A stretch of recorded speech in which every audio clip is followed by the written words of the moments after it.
Welcome to A1 TV Telugu news. నేను భువన. Details చూద్దాం. Kadapa DCMS భవన్లో జరిగిన విలేకరుల సమావేశంలో ఎమ్మెల్సీ గోపాల్ రెడ్డి మాట్లాడారు. రాయలసీమ అభివృద్ధి సాగునీటి విషయంలో ఎన్డీఏ కూటమి అన్యాయం చేస్తోందని ఆరోపించారు. రాయలసీమ ఎత్తిపోతల పథకం విషయంలో కూడా అన్యాయం జరిగిందని పేర్కొన్నారు. అయితే ఈ చర్చలకు తాము ఎప్పుడైనా సిద్ధమని, ఈ ప్రాజెక్టును ప్రారంభించడంలోనూ నిలిపివేయడంలోనూ వైసీపీ నేత జగన్మోహన్ రెడ్డి పాత్ర ఉందని ఆయన వ్యాఖ్యానించారు. 2020 మేలో 3.25 కోట్ల వ్యయం జరిగిందని, రాయలసీమ ఎత్తిపోతల పథకాన్ని ప్రారంభించింది వైసీపీ ప్రభుత్వమేనని తెలిపారు. గత కొన్ని రోజులుగా రాయలసీమ ప్రాంత అభివృద్ధి విషయంలో రాయలసీమకు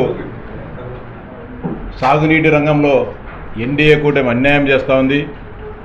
రాయలసీమ ఎత్తిపోతల పథకం ముందుకు సాగకుండా కూటమి ప్రభుత్వం ప్రయత్నించడం లేదని చెప్పి అనేక రకాలుగా వైఎస్ఆర్సీపీ నాయకులు కానీ, ఆ పార్టీ ముసుగులో ఉన్న కుహానా మేధావులు కానీ సభలు, సదస్సులు, సమావేశాలు పెట్టి రాయలసీమకు అన్యాయం జరుగుతోందని చెప్పి మాట్లాడడం జరుగుతోంది.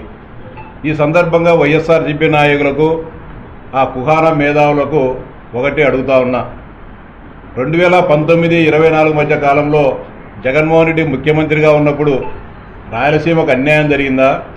తెలుగుదేశం పార్టీ అధికారంలో ఉన్నప్పుడు కానీ, ఈ 2024 నుంచి ఇప్పటి వరకు జరిగిన పరిపాలనలో రాయలసీమ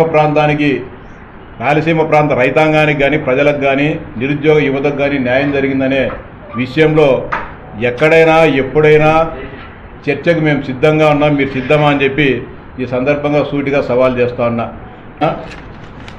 శ్రీనివాస్ అనే ఒక టీఆర్ఎస్ కార్యకర్త దానిపైన